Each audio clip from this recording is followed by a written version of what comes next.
Hey YouTube, Joeboy here. So, One Piece chapter 1160 is out. If you guys haven't checked out that chapter yet, I suggest that you do so because I will be spoiling you.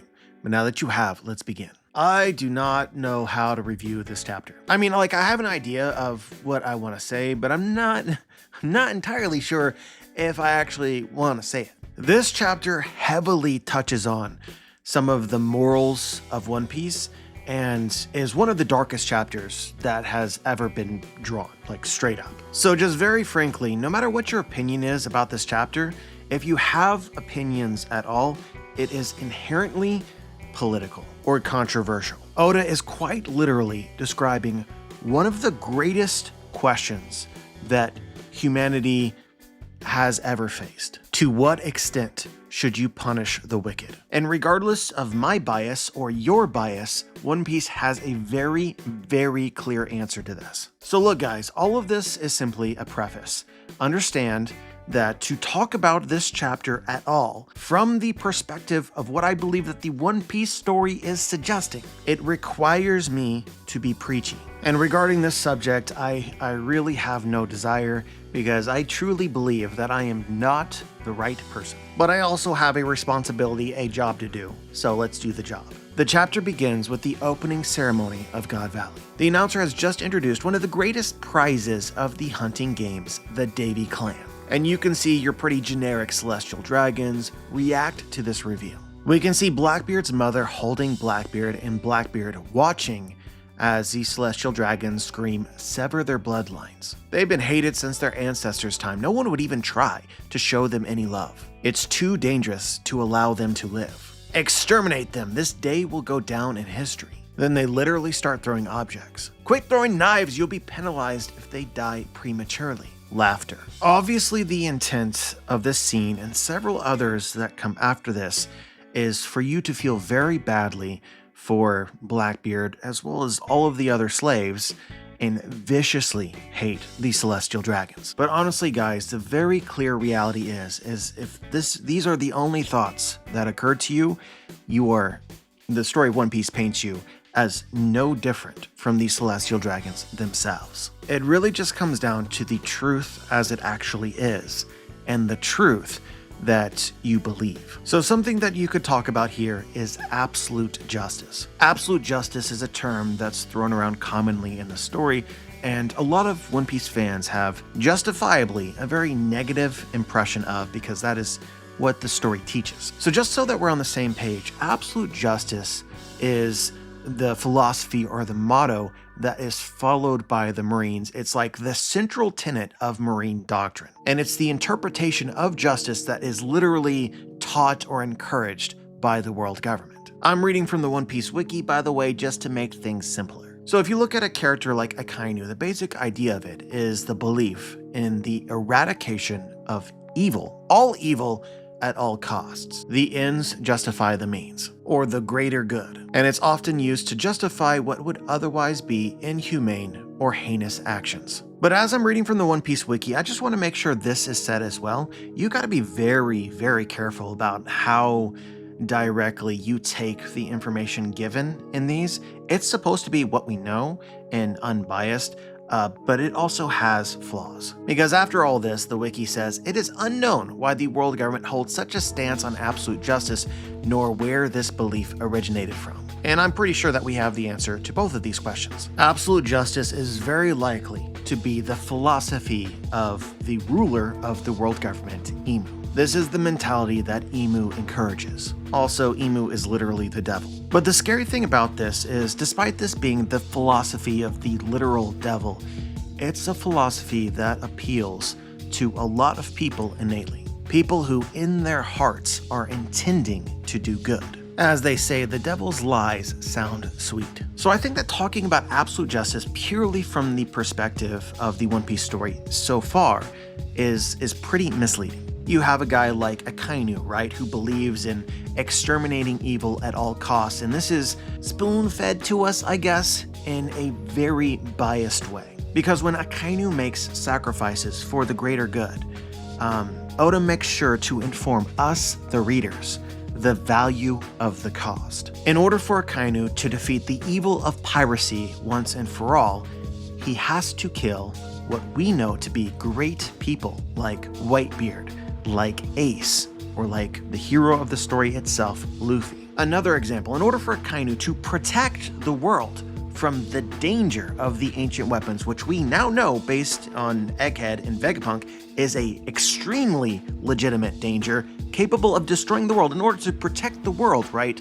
the cost is the scholars of Ohara, Nico Robin, and her friends, and her family. So One Piece fans hear the term absolute justice and already know that this is the action of the bad guys in the story. This is the action of evil. Where I think that many people might start to question everything that they believe in is when you don't know the cost, which happens far more often than I think that a lot of people would like to admit. I think that there are many people out there that would prefer to remain ignorant or prefer to believe that there is very often not a cost in destroying evil. But I believe that the philosophy of Oda and the story of One Piece is that there is always a cost. It's just a question of whether you are aware of it, or I suppose if you want to be aware of it, or if you even care. So something that I notice very frequently, just casually perusing social media and the news, is a lot of frustration at the fact that known criminals, or very likely criminals, somehow find a way to escape justice. Just as context, right, you see this a lot with RAPE and those who do that. I hear women express this a lot, their frustration that these heinous criminals don't get prosecuted when they are very clearly guilty. Or at the very least, those that would be observing this third hand are very convinced that this is the case, and if this has actually occurred to you, if you are one of these women, and you know for a fact that a crime has been committed or not, I can imagine how you would feel if this person remained free. But as it appears to me, a lot of people are under the assumption that these criminals escape justice because the system in some way wishes to protect them, or, the patriarchy. But talking specifically about what I know here, which is the United States judicial system, right?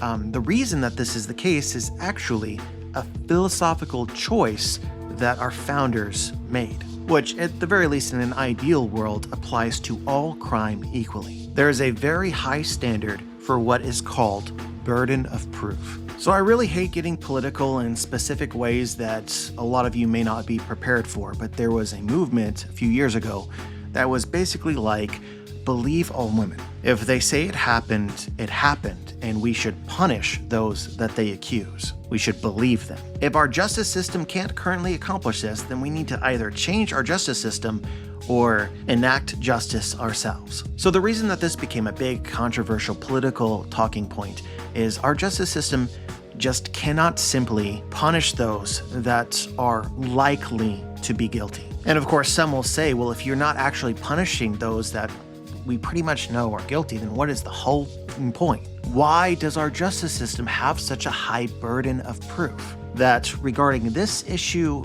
in particular is very hard to meet for a number of different reasons? It comes down to the cost that most people are not aware of. The more that the certainty of the crime diverges from 100%, right? The less certain that we are absolutely certain that a crime occurred while we are still punishing, the greater the probability there is that an innocent man will be accused and convicted of a crime that they did not commit. I'm pretty certain that the vast majority of people that argued for this movement, especially those that might also be One Piece, have absolutely no idea that what they are arguing for is absolute justice. The moment that you say believe all women, you are essentially Emu telling the demons to throw aside logic and reason. You are telling people to stop thinking for themselves, because the truth is never that easy. There's essentially three generic ways that you can look at this.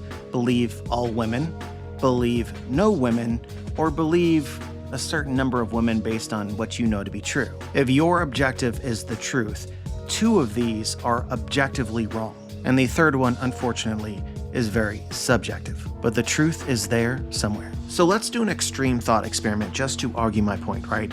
If our justice system adhered to he said, she said mentality, right? And you prosecuted 100% of people accused of this crime. If you eradicate all evil, which this would effectively do, the cost is many innocent lives. And guys, when I say cost, you should automatically translate that in your brain to also mean the sacrifice. In a world ruled by absolute justice, you have the most extreme version of the sacrifice of innocence in pursuit of justice itself. If you take this literally and choose to believe in all women, there will undoubtedly be cases where women will accuse people of crimes that they did not commit. So this is what makes it so hard, right? So let's change it, right? The thought experiment was extreme. 100% of accusations result in convictions. Well, should it be 98%? Should it be 95%? Should it be 90%? Guys, there is no one true agreed upon answer for what the burden of proof should be. It's like, how many licks to the center of a Tootsie Pop? How many sacrifices until justice fundamentally represents injustice? Is 1 okay? Is 100 okay? Is a few thousand okay? Essentially, the intent of our judicial system, how it was philosophically designed, is our founders feared the cost more than feared the absence of justice. They feared absolute justice. They didn't want any innocents imprisoned. But to have a justice system at all, there will always be some chance. So reluctantly, some probability of a miscarriage of justice was deemed acceptable. So yeah, basically guys, they wanted to be extremely confident that a crime has occurred because they were aware of a truth that all justice has an associated cost that they did not believe was worth paying. The absolute justice that Emu likely teaches or that Akainu believes is the extreme version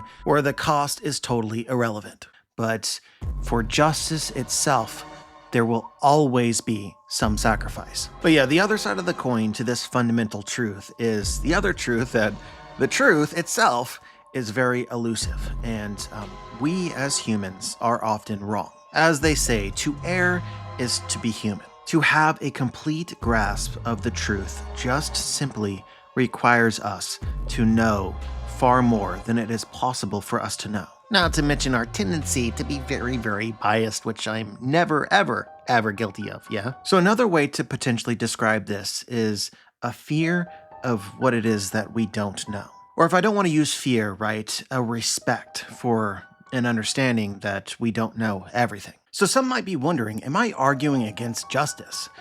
No, and neither is the story of One Piece. We are both arguing against absolute justice. Just the same as there is a price to be paid if you try to enforce justice, there is a price to be paid in a world in the absence of justice. This essentially is a proof that all the various kinds of justice that Oda introduces in the story from various characters, whether it's Aokiji or Dragon or Kizaru or Akainu, all of them are flawed because justice itself is flawed. And this is because humans as arbiters of justice are flawed. Because unlike God, we do not know everything. If your dream is to find the final form of justice, or thinking about it in a different way, if your dream is to eradicate injustice, you're not going to find it here. Because with justice or without it, injustice will remain. It just simply changes its form. And unfortunately, this is usually to the benefit of you at the sacrifice of another. An example of this is a woman who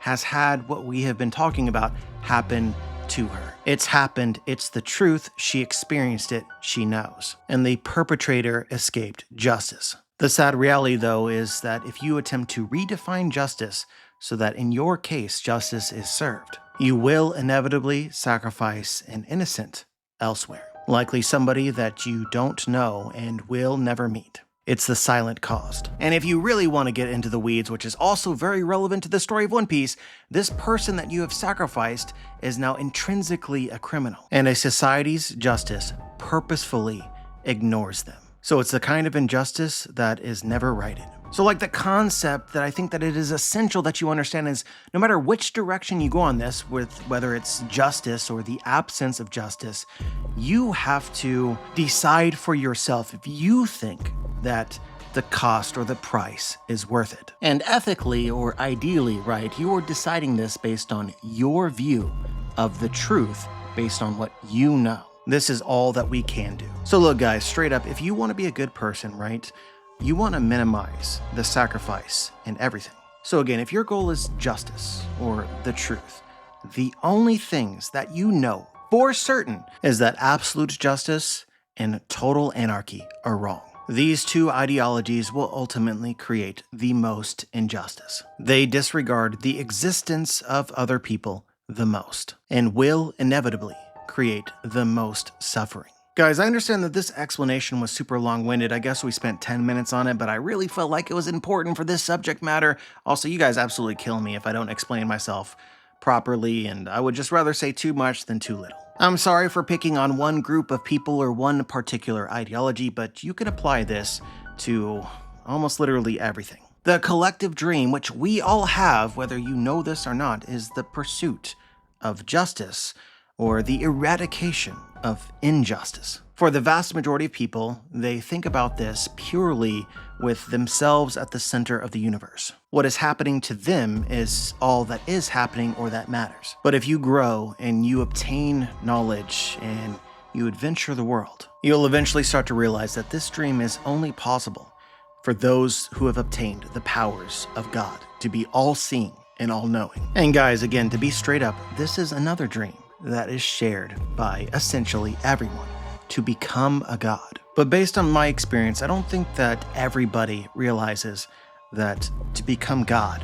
means becoming master of the truth. The more that you learn, the closer that you get to godhood. And this philosophy in One Piece is deeply rooted in Buddhism. So from a Buddhist perspective, or I think from the story of One Piece perspective, right, becoming a god is a dream that a lot of people have. And in One Piece, anything is possible, even becoming a god. The path to achieving this is the pursuit of truth and knowledge. But unfortunately, in the One Piece story, I think depicts this extremely clearly, is that a lot of people have confused the devil for God. Just as the pursuit of the truth brings you closer to an existence similar to God, the pursuit of lies brings you closer to the existence of the devil. Such is the same as those, whether it be in real life or in the story of One Piece, that have chosen to adhere to absolute justice. Absolute justice, the name, is very intentionally ironic because it is the furthest from justice that you could possibly get. It's a world in which you have embraced, either intentionally or not, the existence of injustice, so that you may continue living your life. Okay, guys, I'm really gonna stop. We've hit a bunch of buzzwords that I want you to keep in mind because it's very relevant to dissecting this chapter in full. Like the devil, and likely inspired by the devil, these celestial dragons believe in a lie that they want to be true, that they are gods. And the injustice that this lie has created is extremely palpable in the chapter itself. The sacrifices for this version of justice is, I think, very intentionally on Oda's part, literally everybody else. But I want you guys to always keep this in mind, always remember this. These aren't just random people, although it may seem that way to you, right? There's internal logic within the celestial dragons, the Goroseis, and Emu's mind. Firstly, they have literally brought what they deem to be actual criminals to this island. Now, the actual reason why these people are criminals may or may not be just, but since they are gods, they have determined the truth, right? So their view is the truth, meaning whatever punishment that they choose for these criminals is justice. But the other half of this story is the actual residents of God Valley who weren't priorly convicted of any crime. But I think that subtextually, or reading between the lines, you can see that they have been accused. And in a world of absolute justice, or in a world of believe all women, the accusation is a conviction. So firstly, you have the name of the island itself, God Valley, which is likely been determined as blasphemous. Secondly, God Valley was an island that was unaffiliated with the world government, and there's likely, I'm not sure if this has been outright stated, I have this feeling that it might have been, but maybe not, but any island not associated or affiliated with the world government is automatically a criminal. At the very least, something very similar to this concept was said in chapter 1157 within this flashback, right? Harold comes across the world government at Cypherpole with a group of people from an island unaffiliated with the world government, and they say, "What do you want, Harold? Get lost. Unaffiliated countries are a lawless land in our eyes. The people who live in them have no rights." But guys, if you think very, very deeply about this particular idea, you can apply it in many other cases, where a group of people is broadly demonized because they refuse to join the world government or refuse to join anything else. And because of this, suddenly, they no longer have rights, or justice no longer applies to them. I don't really feel like making enemies today, so I'm just gonna leave it there and you can figure it out or not. But the last thing that may be going on with God Valley is the Davy Clan itself. This was pointed out to me in my last review, and I find this idea at the very least very interesting. I certainly think that you might be able to interpret it this way, but Rox tells Blackbeard and his mother while he's away, have faith in the Davy Clan. It's possible that Blackbeard and his mother are not the only members of this clan in God Valley. This might literally be the home of the Davy Clan, and there is like a whole clan of actual people. So basically, this may be a version of Ohara, where Akainu desire to eliminate all of the residents of Ohara and not just the scholars, just because scholars might be hiding among them. Although the residents of God Valley may or may not be aware of this, they're harboring the demons of the Davy Clan. Absolute justice dictates to eliminate them all. But just as an aside, guys, it's possible that this is like the historic homeland of the Davy Clan since the Void Century, which would mean that most likely over the span of however many generations of humans, that is, literally everybody in God Valley is a member of the Davy Clan, which suddenly gives the name God Valley a different meaning. So let's have some fun with this. Assume that some of these things that I just said are true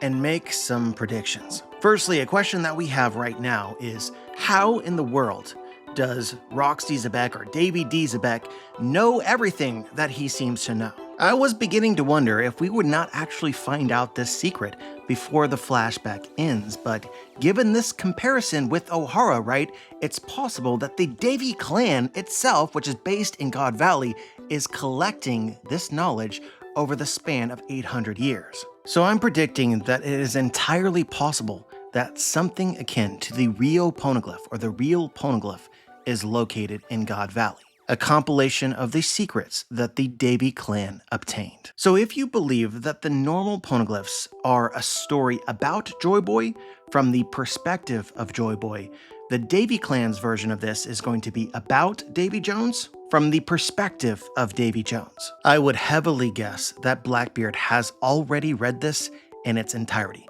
That is just what I think. I would also heavily guess like the point of the poneglyphs is about Joy Boy, but also the return of Joy Boy in the future. The world awaits the return of Joy Boy. So something that makes a lot of sense to me is that the Davy Clan awaits the return, not of Joy Boy, but of Davy Jones. You know how Nika is a god to some people, right? And it's very easy to conflate Joy Boy because Joy Boy was likely the Nika figure during the Void Century. Based on this, a pretty simple translation that you can make is that the poneglyphs tell the story of the return of God, or the Son of God, the Savior and the bearer of truth. But we know that Zebek is a worshipper of Davy Jones. So you potentially here have your two versions of Nika, each with their own sort of set of poneglyphs. But I speculated earlier that it seems possible to me that everybody in God Valley is actually a member of the Davy Clan.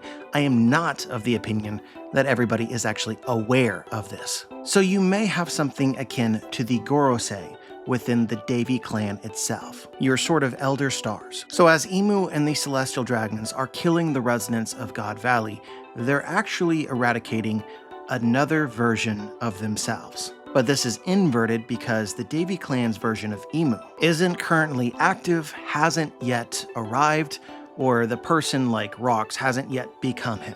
Guys, I have a kind of wild theory for you, but in the last chapter reaction, we speculated that Usopp may in fact secretly, even secret to himself, be a member of the Davy Clan. His true name is Davy D. Usopp. So guys, at the time of this flashback, I believe that Usopp's father, Yasopp, is 9 years old. Guys, following my theory, if God Valley is the literal homeland of the Davy Clan, then Yasopp is from, likely, God Valley. Just something that would make you think about the dynamic between Yasopp and Shanks a bit different. And also, it's possible that we could actually find Usopp somewhere during this flashback. But if my theory about Usopp is true, for us to discover this, right, it essentially requires Usopp to know that he is a member of the Davy Clan. Either that or is Usopp's mother and she told Usopp when he was a kid, or told Usopp but didn't tell Usopp. Anyway, Usopp may be related to this Gorosei-like entity within the Davy Clan. I would also just keep an eye out for long-nosed people generally, and something to think about. But yeah, guys, in my opinion, all three of these things are true in various ways. Talking about God Valley being deemed criminals in the eyes of the world government.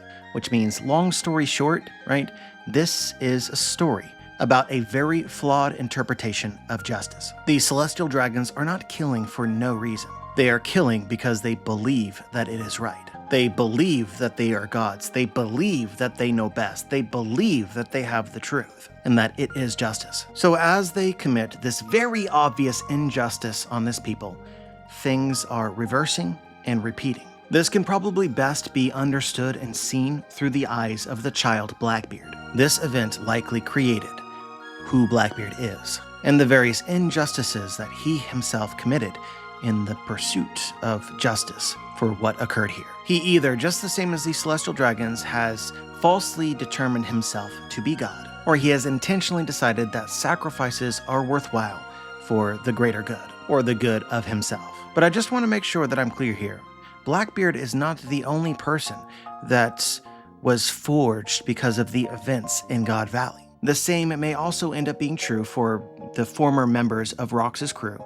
The same may also end up being true for Shaki and for Goldie Roger. Honorable mention to Garp and to Garling as well. But where this is certainly true is with Monkey D. Dragon. We haven't found it quite yet, and it may not exist, but for a very long time I've wondered, why isn't Dragon the hero of the story? Why is it Luffy? And for me, I've come to the conclusion that Dragon must have something wrong. So again, just my opinion, Dragon fits within this story somewhere and represents something. If you pointed a gun to my head and I had to guess, right, it just seems probable to me that Dragon believes that sacrifices might be worthwhile for the greater good. He's chosen to leave Luffy out of his life. This is a sacrifice that he has chosen to make. We see this all throughout the story where Dragon bides his time while potentially sacrificing his friends. Where is Luffy's mother? Did Dragon sacrifice her as well? Basically, something that makes sense to me is Dragon, rather than intentionally sacrificing others, intentionally chooses to sacrifice things for himself or from himself. We rarely, if ever, see Dragon smile, and he doesn't smile because he's trying to bear all of this pain himself, because he's determined it's what's required. Which would also make you think about Kuma at the end of Thriller Bark taking Luffy's pain, giving it to Zoro a bit differently, wouldn't it? Within Luffy, Kuma saw Dragon, and just the same as he observed or sensed within Dragon, he removed Luffy's pain so that Zoro might feel a small piece of it. So in my opinion, the difference between Dragon and Luffy is Luffy doesn't actually make sacrifices. Everything that he does, he wants to do. I think that Dragon does many things that he does not want to do. Perhaps based on God Valley, he realized the inevitability of loss, so he decided to accept it, and that is why he is not the hero. Guys, we said this earlier, but I didn't quite put it into context. The concept of the greater good, the concept of the ends justify the means. Luffy doesn't just reject the idea of absolute justice. He embodies something like the exact opposite of it. There is essentially no cost that Luffy is willing to pay. He will sacrifice nobody. Maybe through the ephemeral web of the inherited will, because of Dragon's life experiences, Luffy inherited this from his father, what his father desperately wanted, but could never believe in. Why is it in either direction that we choose to protect the innocent or punish the guilty, that sacrifices must be made? If you believe in God, it's cruel that we cannot have both. And yet one or the other in isolation is very possible. Exterminate all evil at the cost of the innocent, or protect all of the innocent at the price of protecting the evil. Guys, I'm just going to tell you that the way that Oda and Luffy are likely to solve this fundamental, unsolvable problem is that Luffy does not believe in the concept of good or of evil people. There's no such thing. This is effectively a lie from the devil. We are all just people with different understandings and interpretations of the world. Basically, in One Piece, the truth will set us free. When we come together, there is nothing that we cannot do. Anything is possible, including understanding each other, although it may take 3,000 years, as well as the right person to bring us all together, as well as what feels like the unending, unjust deaths of the best of us. Those who desire peace and good to exist more than anybody else, but didn't know the way or came too soon. Anyway, guys, I am very, very tired of feeling things. I just want you to mentally prepare yourself that it's almost undoubtable at this point in time that Oda will redeem or save the Celestial Dragons just the same as everybody else, even after giving us this story. Because most of us, even after 1,160 chapters, do not understand them. Guys, it's very, very easy to look at the evil that the Celestial Dragons are undoubtedly unleashing on the world here and blame them for it. But there's a tragic story within this as well. They literally worship the devil who has convinced them that they are in fact God. If you really want an eye-opener and something to parallel with all of this, I think that you should reread Noland and Calgara's flashback. It isn't until now that I've become fairly certain of this. The Shandians represent the Celestial Dragons. That is who you should parallel with them and their society. Just the same as the Celestial Dragons here in their hunting game, the Shandians had a ritual in which they would make sacrifices to their god. Not coincidentally, Oda depicted this god as a snake, which is a form that the devil commonly takes in stories. One of the ultimate objectives of the story of One Piece, the same as Noland and Calgara's flashback, is to cut the head off the snake quite literally, defeat the devil, and save the world. But within this flashback, Oda also explains why the Shandians worship this snake, or the devil. It's because they've learned that if they don't, doom is sure to follow. They live in fear that if they do not make sacrifices to their gods, that their god will sacrifice them. All of them. And you have to do a lot of reading between the lines and also piecing together panels that are super spaced out in the story itself, but this is most likely precisely the story of the Celestial Dragons as well. Those who abandon the teachings of the Gorosei, and therefore Emu, such as Don Quixote homing, or Don Quixote Mosgard, end up as sacrifices themselves. If you guys remember, Garling had a scene in the story where there was a very public execution of Mosgard because he was advocating for what was right, or the fishman. Basically, although it may not seem this way overtly, these people, the Celestial Dragons, they are not free. They are perhaps the people that are most shackled by Emu. Mosgard's story should be very familiar to you. Although it was happenstance, he adventured the world. He discovered a truth that contradicted what he was told to believe, the metaphorical word of God. He then desired change and was killed for it. These people essentially have two choices. Live a hedonistic lifestyle, live in blissful ignorance, believe the lie that you are God and that you have power, love this existence or die. Did anyone else find the way that Oda described and depicted Gunko in this chapter to be interesting? I just have a strong feeling that Oda will elaborate on this more when it comes to her. She is just as trapped as the rabbits. In the end, the vast majority of these Celestial Dragons are simply unaware of the things that we know, right?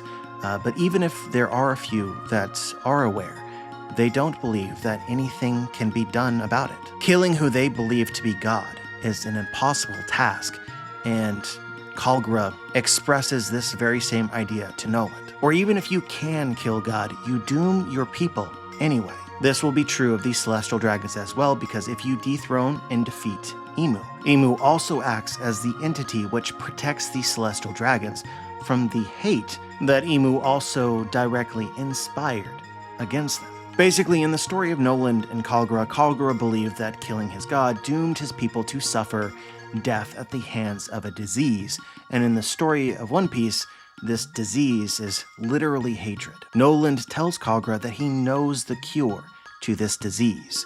Likewise, Luffy will discover the cure for the world's collective hatred. Spoiler alert, right? But this will be love in all of its various forms, including laughter. But yeah, in the story of Noland and Calgara, obviously, eventually, Calgara decided to believe in Noland because he just has an intuitive understanding of the words of a wise man. Basically, dude just trusted his heart or his gut. He did what felt right. I wouldn't be totally shocked if the character who plays a role similar to this in the present story is Shamrock, also Gunko. But there's also potentially an interesting and unique story here for Garling as well. Just off the cuff here, I think that it's possible that Garling's solution to all of this, like he knows that he is a slave of Emu. His solution is he does actually want to defeat the devil, but he's another guy vying to become king of the world and become the devil himself, because he,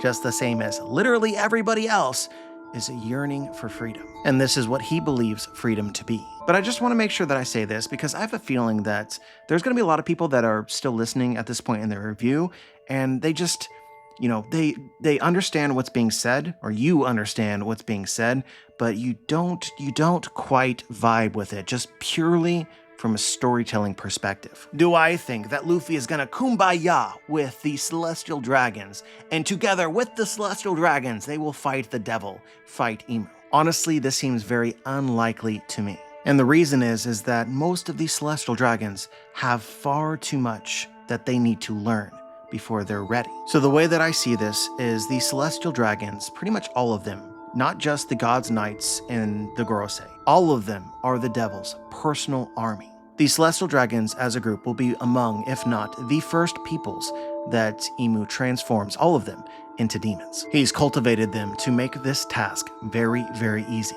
So in this chapter and throughout the course of the story, for the vast majority of Celestial Dragons, we as readers look down on them as pathetic and weak, but when they transform, we will see an army of Celestial Dragons that will actually pose a threat. But my guess is that Luffy will discover a way to save them from this fate, and I hope that potentially in this state, they might have learned something. But anyway, guys, we jumped a little bit past this, and I mentioned this at various points in this review, but the clan mindset, right? The protection of your people, the people that you deem to be of you, is very relevant. This applies to Rocksteady Zebek and the Davy Clan. This applies to the Celestial Dragons. This applies to Roger and Shocky. This applies to Dragon and the victims. This applies to Ivankov and the slaves. Basically, guys, no matter how you want to define it, all of us possess a clan. We believe, to some level, the idea of our people, and we likely care more about our people than other people, just the same as we tend to care more about ourselves than others. Guys, this also applies to Garp and the Marines. Try not to judge him too harshly for doing what basically all of us would do.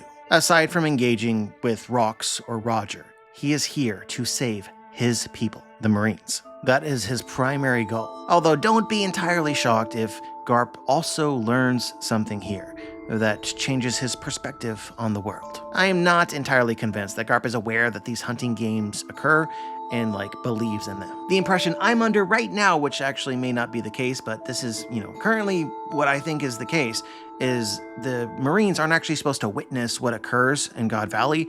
They're supposed to defend the perimeter. What Dragon is doing, running around the island observing the Celestial Dragons during the hunting games themselves, is not what they are supposed to be doing. But anyway, guys, I suppose the last thing that I have to say about this chapter is I highly encourage you to reread the flashback of Fisher Tiger and Queen Orihime.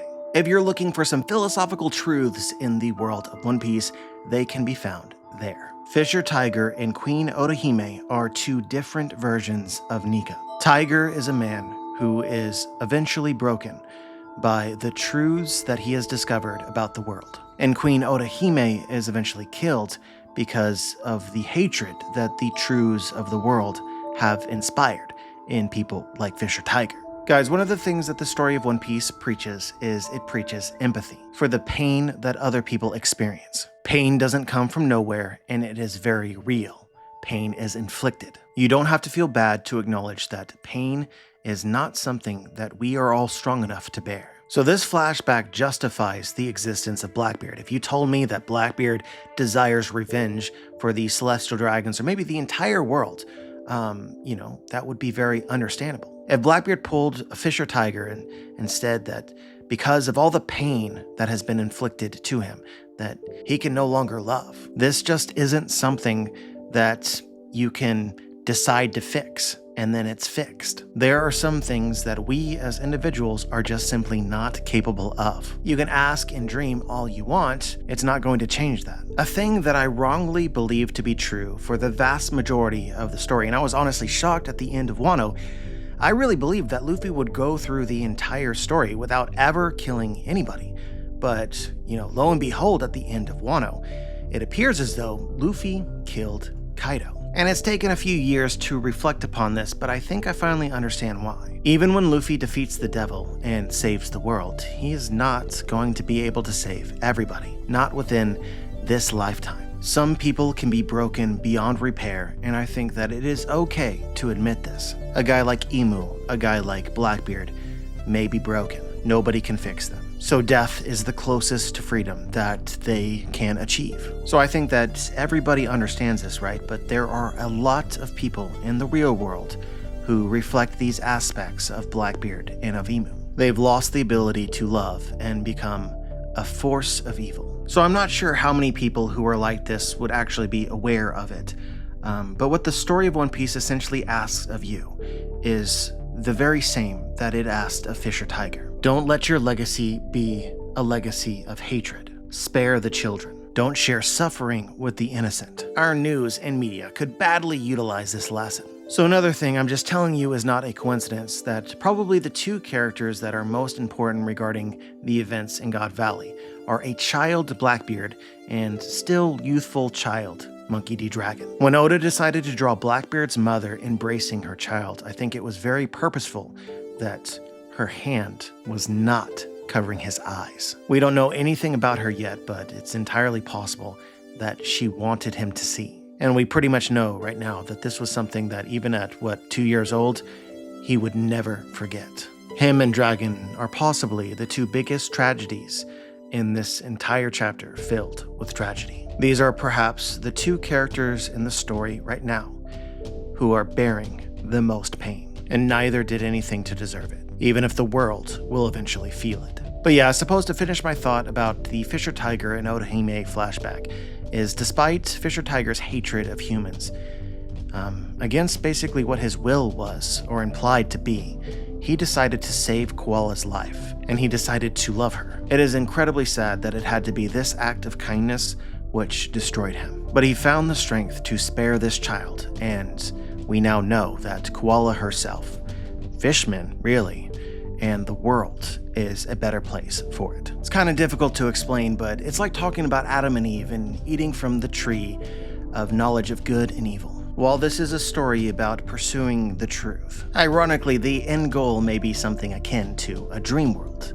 blissful ignorance. There are some things that we were better off never knowing or understanding. Hate is our disease, but we also have the cure. It's possible to never know it, or at least reduce its effect drastically. So I guess I'm probably talking to no one at this point, right? But if you're out there and you're listening and you're broken and you know that you cannot be fixed, perhaps this is something that you can do. But yeah, guys, this review is super preachy and honestly, I kind of hate it. I am a very flawed person and I make mistakes regularly. Those that are familiar with the channel get to see some of these mistakes on like a almost weekly basis. I am quite familiar with failure. It's like this very weird duality of wanting to be heard and also wanting people to know that you really shouldn't be listening to me. People ask why I apologize so much. It's just like I'm way too familiar with this truth. It fucking slaps me in the face on a monthly, perhaps even weekly basis. Bah, wrong, Gatling wrong. Unfulfilled promise. Like for real, damn, chill. But I just love attempting to understand the story of One Piece more than I fear the pain, the constant pain of this incredibly wonderful adventure. So I very much encourage those that are better than me to step into the arena and share your own thoughts. I may be wrong often, but I very much love me some ideological brawling. To throw some Mihawk at you, grow and become strong. so that you may one day face me. But anyway, guys, all jokes aside, peace and love. If you're interested, check out my book, The Booms. Link is in the description. Like the video, subscribe, click the bell to be notified, join the squad, and as always, guys, have a wonderful day.